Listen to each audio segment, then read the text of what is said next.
Nikki. All right, let's give it up for John Santos and the Quartet Band and his friends. Yeah. They were awesome. They were awesome. So are we clearing off the stage? Yes? Stage? Clear off? Yes? Okay, so while they're clearing off the stage, let's do some work. Nurses and everyone else here, all you ADIMs, all you Bernie supporters. Yeah? And by the way, let me say, as I say in every speech, besides the nurses are like incredible, right? Do we all agree with that? But so are you millennials and all of you other Bernie supporters who are working so hard in California. I love the fact that you never get discouraged in spite of the fact that they don't like to write about your successes and they try to act like we don't exist. You know what? We exist. We exist loud and clear, don't we? Oh, yeah. So today, we were just over at a convention center, and Governor Gavin Newsom strongly supported SB 562 and said he's going to be there with us all the way down the line. Okay, so can we get the stage clear of the microphones, please? I know, huh? Okay, but you need to take the front part off because we're doing a photo. We need, all right. Okay, so let me go through a little of the logistics in, for this morning. Well, first of all, I want to thank all the security and the staff and all of you who are making this day possible for coming out and doing everything you're doing. Yeah. But we need, we need to turn up the heat and keep the heat on, and we're doing that. We're doing that. And so poll after poll is showing how single-payer Medicare for all is what the people want, and we want them to give the people what they want, right?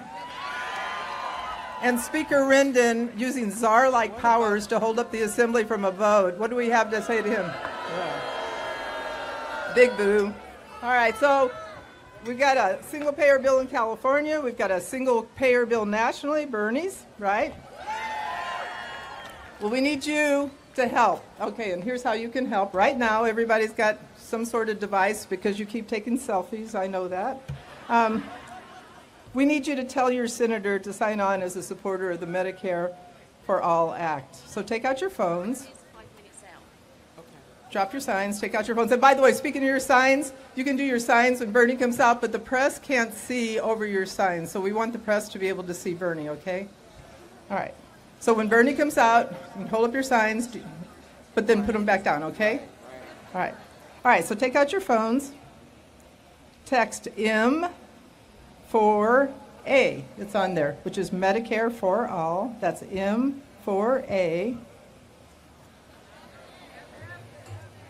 And then the number is 69866. That's 69866. And tell your senator to sign on as a supporter to the Medicare for All Act of 2017. And tell them that you're going to hold them accountable forever. Anything else you want to say?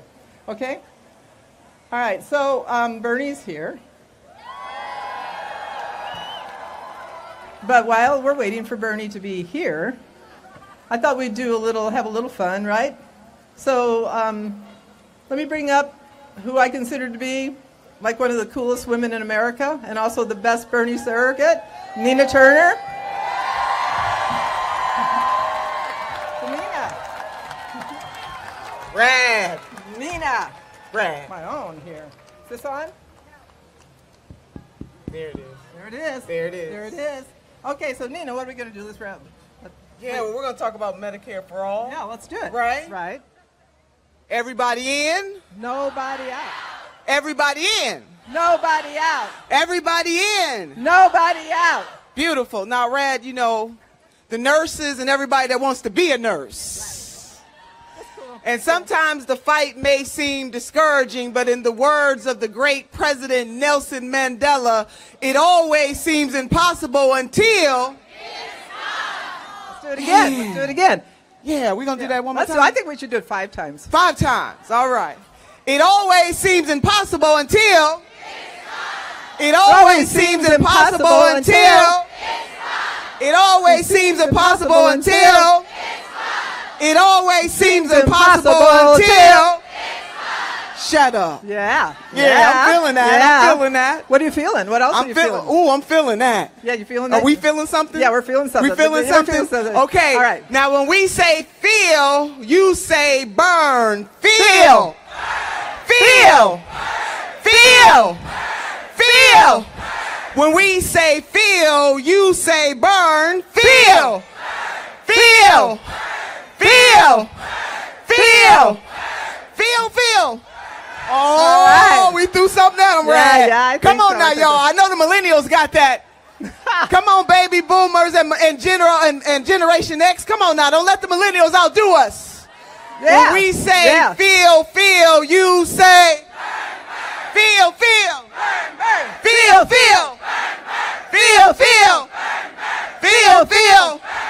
Man, they got it right. I know. You want to talk to them for a minute, Nina, and then before I introduce the senator, you want to got a few words for them? This is a magnificent moment for all of us. And many of you who have been in the trenches, I want you to know that the race is not given to the swift or to the strong, but to he or she who endures to the end. This is an endurance race.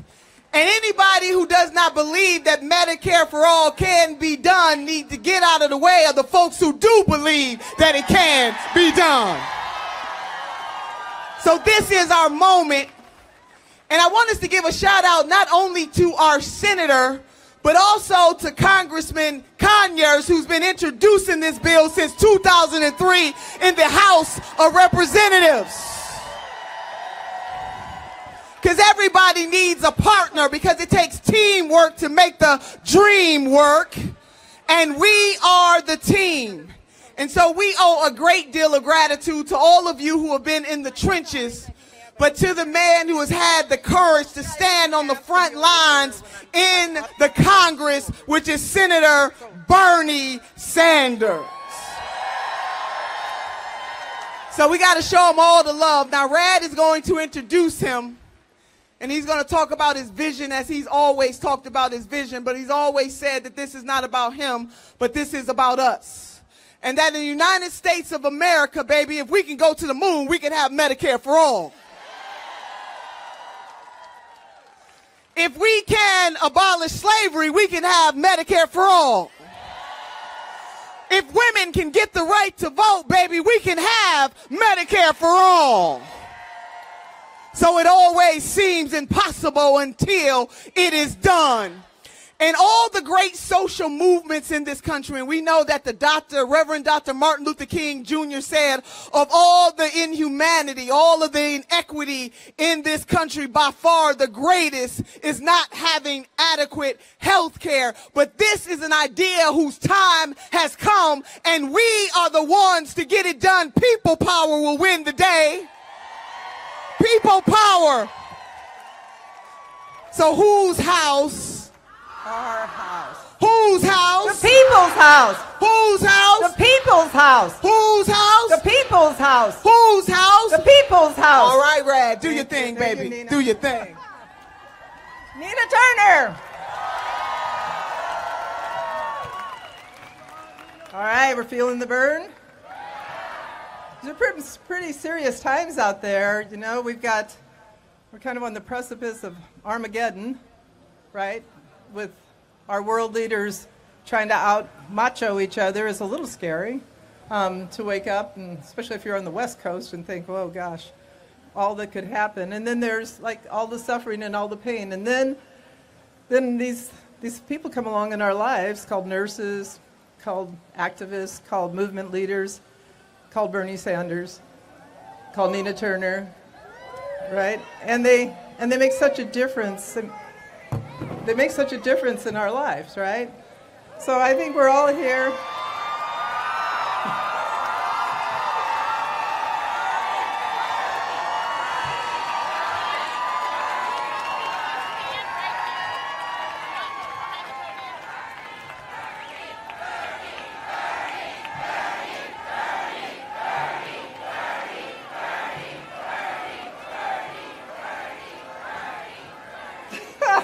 just really messed up my speech, Senator. I'm going to just say Bernie Sanders is awesome. Bernie Sanders is a legend. Bernie Sanders gives us hope. And I also want to say that for the movement, Bernie Sanders is our leader. He is leading this country. He is the most popular politician. He's the person who's making the difference. He's brought debate back to television. Can you imagine? We're debating on television now because of Bernie Sanders. On Monday, he'll be in CNN debating Graham-Cassidy, and Bernie Sanders will debate Graham-Cassidy to hold the line on the benefits that we have, but he's also pushing to make sure that every person in America has the most comprehensive benefits. He's been our champion, and all of you Bernie supporters out there and all of you nurses who've been down the line with Bernie, everything we said was true. He's never quit campaigning for the right thing. He started when he was young. He's been going at it ever since. He's never stopped. He went into the presidential campaign, and I said this to the press often, the difference between Bernie and a politician is for Bernie Sanders is a leader, right? I mean, he's leading this country. So there is everything, there's so much. I could, as Bernie will say, come on, Roseanne. Get done.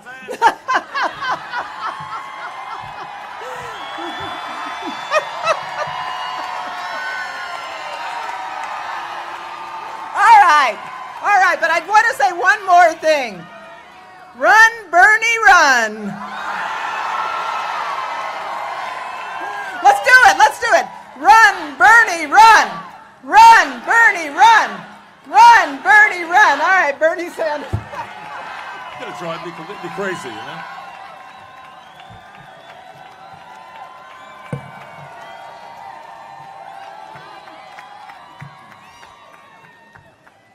What are we going to do with Roseanne tomorrow?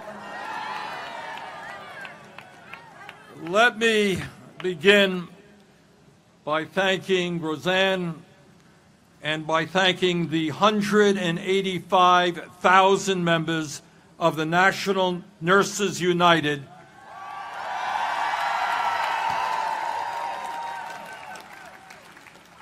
for inviting me to be with you today. But more importantly, nurses, let me thank you for what you do every single day. The nurses are the backbone of our healthcare system. They are there when we are born. They are there when we are sick. They are there when we are on our deathbeds. Thank you, nurses, for everything that you do for the American people. And I want to say something else about National Nurses United.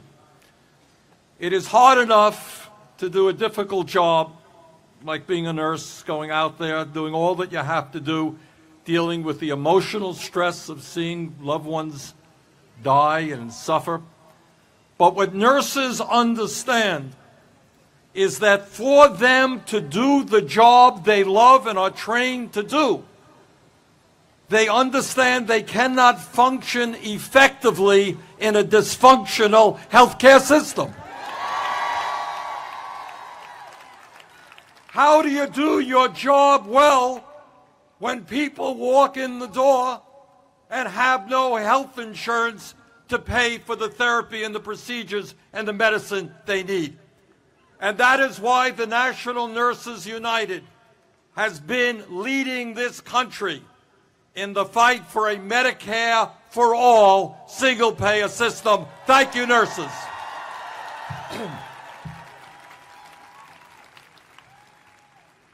It seems to me now that we have, in this pivotal moment in American history, two major tasks in front of us. First, we have got to beat back the reactionary agenda of the Trump administration.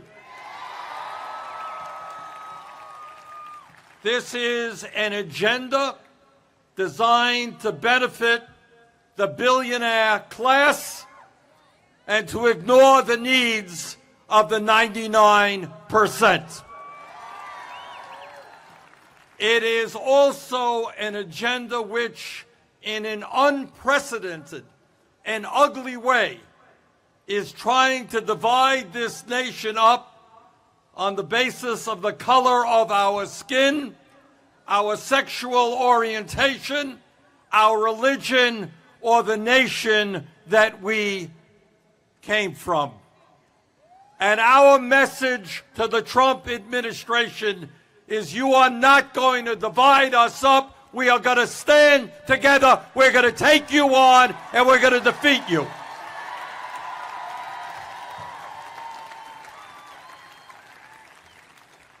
And we tell Mr. Trump and his friends they are not going to take away the legal status of 800,000 young Americans.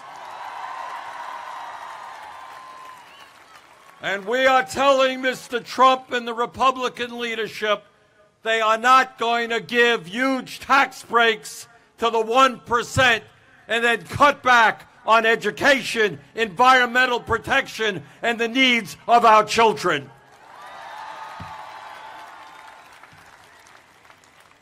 And today, the immediate crisis we face from Trump and the Republican leadership is another piece of horrific legislation that would throw 32 million Americans off of the health care they currently have.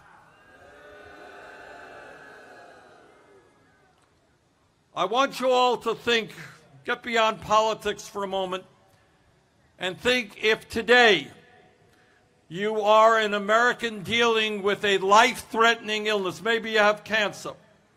Maybe you have heart disease. Maybe you have diabetes. And what keeps you alive is the health insurance that you currently have. How cruel, how immoral it is to say to those millions of Americans, we are going to take away that health insurance that keeps you alive. And we say to Mr. Trump and the Republican leadership, you are not going to allow thousands of Americans every single year to die unnecessarily. We're not going to let you pass that horrific legislation. Now, we defeated a Republican proposal that would have thrown 23 million Americans off of health care. We defeated a Republican proposal that would have thrown 22 million people off of health care, that would have thrown 16 million people off of health insurance. And now we are going to defeat another proposal which is even worse than the previous ones. Now, this particular proposal, the so-called Graham-Cassidy bill, would be especially devastating. Would be especially devastating for those states like Vermont and California that have done the right thing by expanding Medicaid. In California alone, you would lose more than $55 billion in federal health care money over a 6-year period, more money than any other state in the country. In this state alone, if you can believe it, just in California, over 4.5 million people would lose the health insurance they currently have. And in California and all across this country, if you are an older worker, you're 60 or 62 years of age, understand that if this legislation passes, your premiums are going to skyrocket. They're going to soar. And millions of older workers in this country, at a time when you need health insurance most, will not be able to afford that health insurance. Now, in the midst of all of that bad news, I am very happy to give you some very good news, and that is, as some of you may know, just a few hours ago, Senator John McCain of Arizona, has just announced that he cannot, and I quote, in good conscience, vote for the Graham-Cassidy proposal.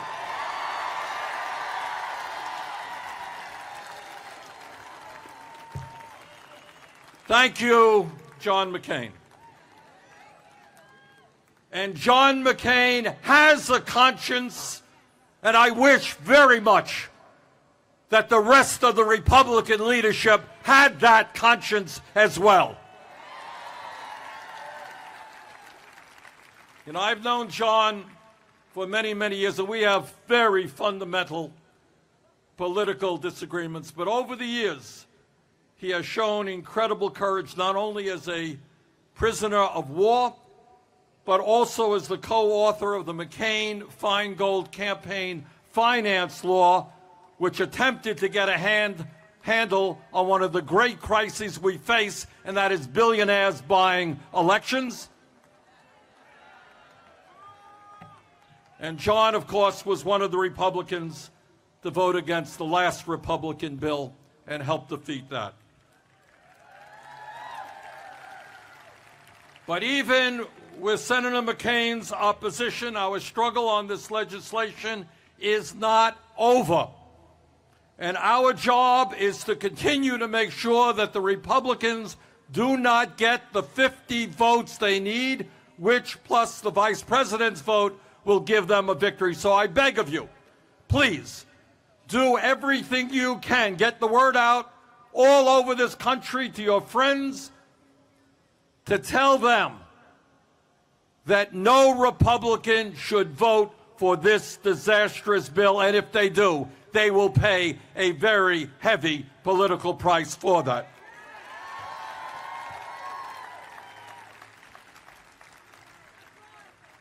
And while we have got to wage an all-out battle to defeat this horrific legislation, we have also got to understand that in terms of health care, maintaining the status quo is just not good enough. Our job is not just to prevent tens of millions of Americans from being thrown off the health insurance they currently have. Our job is to join every other major country on earth and guarantee health care to all as a right, not a privilege.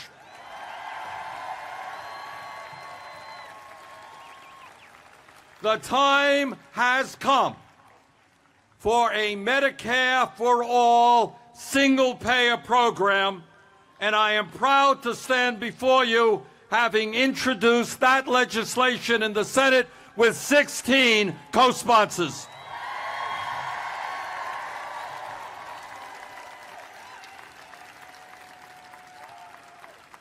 Today, we stand together in saying that in this great country, health care is a right, not a privilege.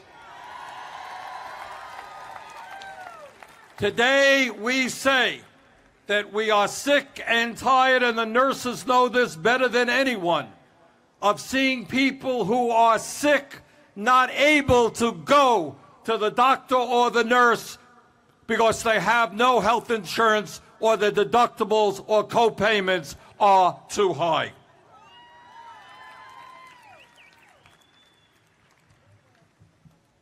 Today, we begin the debate vital to the future of our economy as to why it is that in our country we are now spending almost twice as much per capita on health care as do the people of any other country.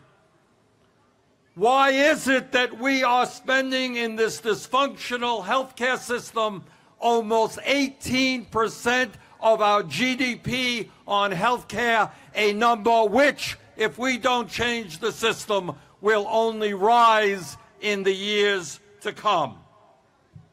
And today we say that the function of a rational healthcare system is not to make billions in profit for the drug companies and the insurance companies.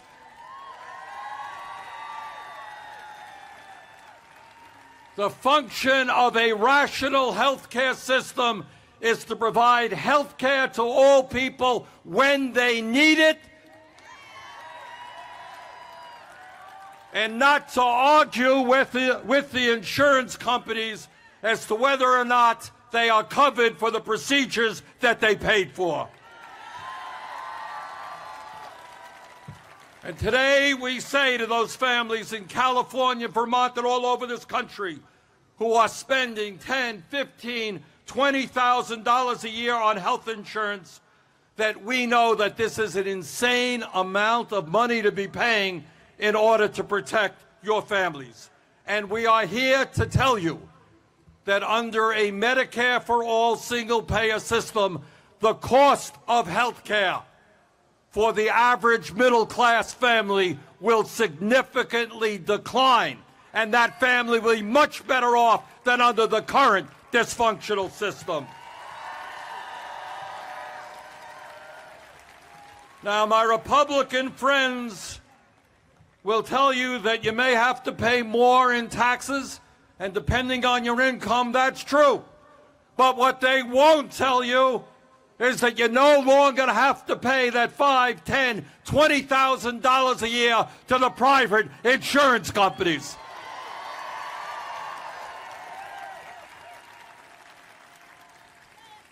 And today we tell the drug companies, we are sick and tired of being ripped off by your greed.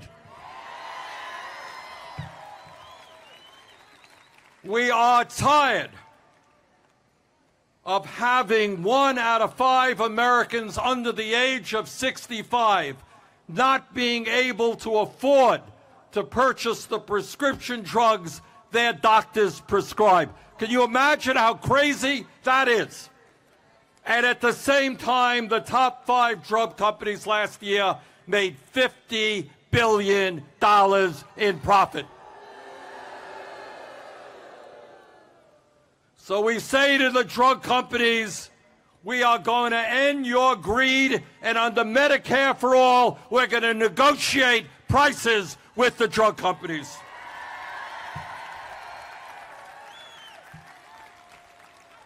And today we say to the small business community, get on board Medicare for all, because it's going to benefit you substantially. Right now, all across this country, small businesses are spending an enormous amount of time and energy and money trying to figure out how they're going to provide cost-effective health care to their workers. Under a Medicare for all single-payer system, that worry is gone. All of your workers will have health care as a right.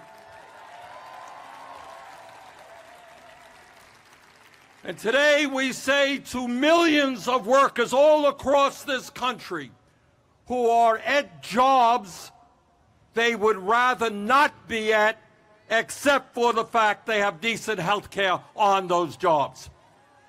Think about in America where everybody has health care as a right, and you can go out and start the businesses and do the jobs you love rather than staying in a job you don't want to be at.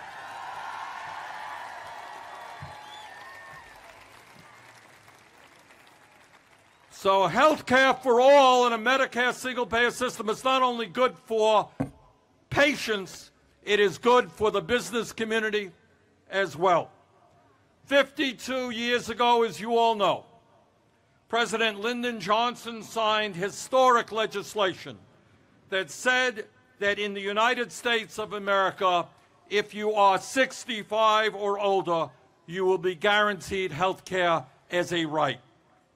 And that legislation, that Medicare legislation, has been enormously successful. Seniors in America are healthier and more secure by far than before the passage of that Medicare legislation. And today we say that Medicare for senior citizens has worked, and we want Medicare to work for every man, woman, and child in this country. And by the way, I say to seniors that Medicare today is a strong program. We intend to make it stronger by, for the first time, including coverage for dental care, hearing aids, and vision needs.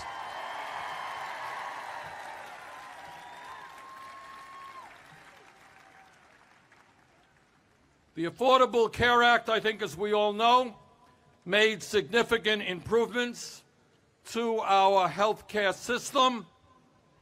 It provided health insurance to 20 million Americans who did not have it. It did away with the obscenity of insurance companies denying care to people with pre-existing conditions. But we must be honest and acknowledge that with all the gains of the ACA, it has not gone far enough.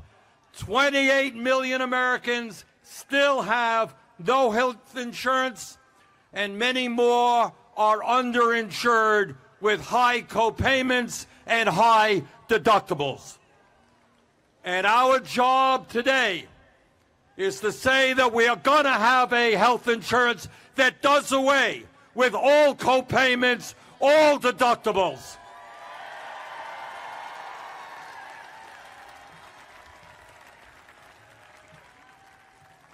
Brothers and sisters, we understand that the fight for a Medicare for all single-payer system is not going to be easy. Last year, I was here in California in support of Proposition 61, a proposition that would have lowered drug costs in this state. The pharmaceutical industry spent $130 million to defeat that legislation in one state.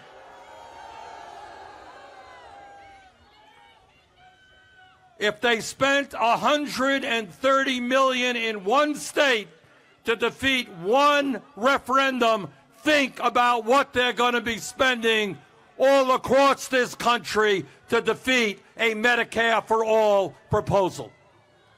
So our job is to understand that we're going to be taking on the drug companies, we're going to be taking on the insurance companies,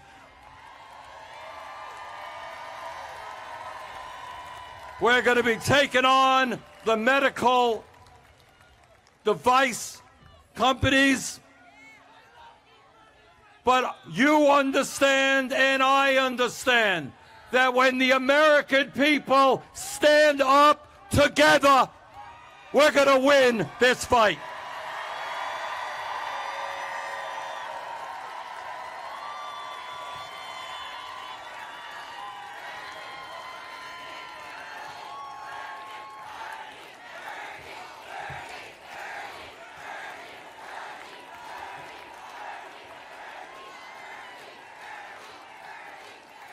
And I'm happy to tell you, and this is really good news, not only do we have 16 co-sponsors in the Senate, a whole lot of co-sponsors in the House. In addition, every poll that I have seen indicates that more and more Americans support a Medicare for all single-payer program.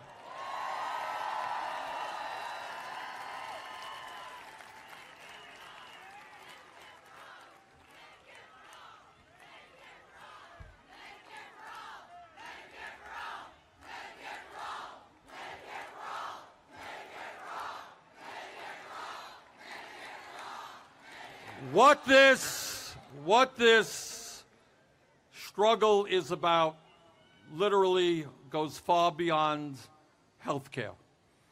It is a struggle about what this great nation stands for. It is a struggle about whether or not every working person in this country has health care as a right, or whether we allow insurance companies and drug companies to continue to rip us off.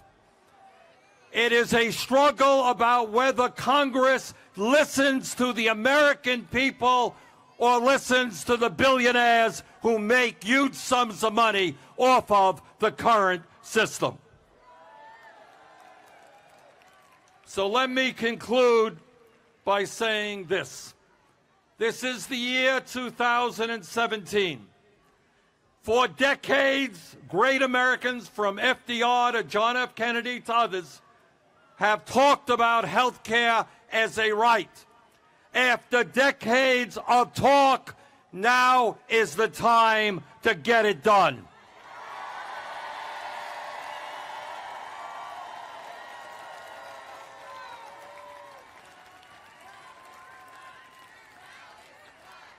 So I want to thank our sisters and brothers in the National Nurses United for helping us lead this effort. And I want to thank people all across this country who are literally saying enough is enough, who are saying that it is an international embarrassment that we remain the only major country not to guarantee health care to all, who are saying that it is economically unsustainable for us to be spending $10,000 per person on health care. So our job now is to bring our people together. We're going to defeat this disastrous Graham-Cassidy bill, and then we go on and pass Medicare for all. Thank you all very much. Thank you.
Well, look, here comes the senator to visit with you here. All right, get your selfies out, nurses.